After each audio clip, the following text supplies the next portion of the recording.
વરસાદ શીખવે છે કે જિંદગીની સૌથી અદ્ભુત ક્ષણો પકડી શકાતી નથી, ફક્ત માણી શકાય છે.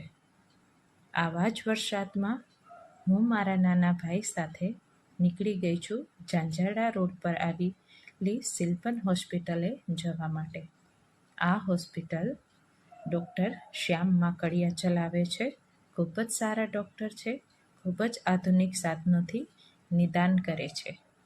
અમારું હોસ્પિટલનું કામ પૂરું થાય એટલે અમે નીકળી જઈશું વફલ લેવા માટે. તો અમે પહોંચી ગયા છે વફલ સ્ટોર પર. મારી દીકરી સુદીક્ષાને વફલ ખૂબ જ ભાવે છે, તો જ્યારે પણ હું જૂનાગઢ આવું છું તો એના માટે ચોક્કસ વફલ લઈને જાઉં છું. તો આ રીતના જ ડેઈલી વ્લોગ જોવા માટે મારી ચેનલ દેશી નીતા વ્લોગને સબસ્ક્રાઈબ જરૂરથી કરજો.